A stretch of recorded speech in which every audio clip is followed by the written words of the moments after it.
English grammar adverb म्हणजेच क्रियाविशेषण म्हणजे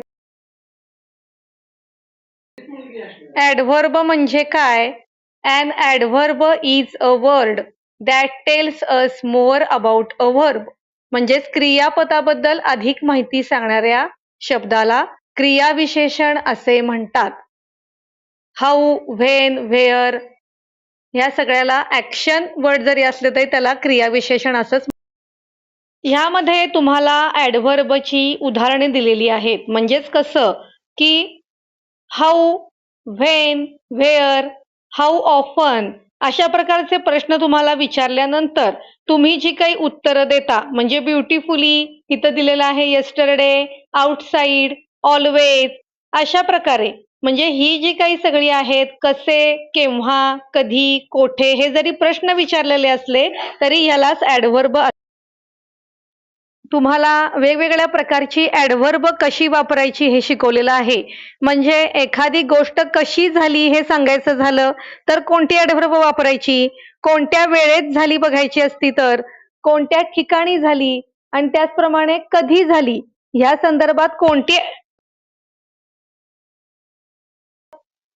पहिलं बघतोय आपण ॲडव्हर्ब ऑफ मॅनर म्हणजेच हाऊ म्हणजे कृती करत असताना ती कशा प्रकारची केली हे लिहायचं आहे आणि त्यामध्ये प्रत्येकाच्या शेवटी तुम्हाला ly हा प्रत्यय जोडावा लागतो म्हणजे क्विकली.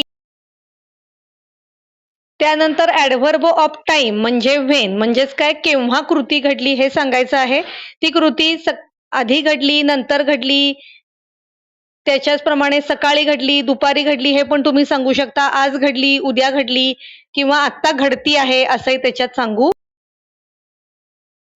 ह्यामध्ये ॲडव्हर्ब ऑफ प्लेस व्हेअर म्हणजे ती ॲक्शन कोठे घडलेली आहे हे सांगायचंय तुम्हाला. म्हणजे जवळ घडली, लांब घडली, हिअर, देअर, अंडर, आउटसाइड अशा प्रकारे म्हणजे हे शब्द वापरून तुम्ही कोठे.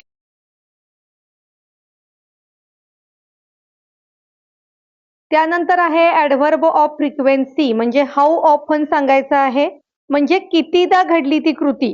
म्हणजे ऑलवेज म्हणजे रोज घडली, समटाइम्स म्हणजे कधी कधी घडली, कधीच नाही घडली अशा प्रकारची माहिती जेव्हा सांगतात तेव्हा ही ॲडव्हर्ब वापरली जातात. म्हणजे ऑलवेज, समटाइम्स, नेव्हर अशी फ्रिक्वेन्सी सांगायची आहे आपल्याला. तर आपण ह्या व्हिडिओमध्ये ॲडव्हर्ब म्हणजे काय बघितलं आणि त्याचे प्रकार बघितले. तर तुम्हाला सांगायचं झालं तर एखादं सेंटेन्स मोर इंटरेस्टिंग आणि मोर इन्फॉर्मेटिव्ह करायचं झालं तर त्यासाठी ॲडव्हर्ब वापरलं जातं. हे तुम्हाला सगळ्यात शेवट मी सांगणार आहे. तर ह्याच्यामध्ये ही सगळी जी एक्झाम्पल दिली आहे त्याचा सराव करा आणि वाचन करा आणि लक्षात ठेवा. व्हिडिओला लाईक करा, शेअर करा आणि अशाच उपयुक्त व्हिडिओसाठी सबस्क्राईब देखील करा. Thank you.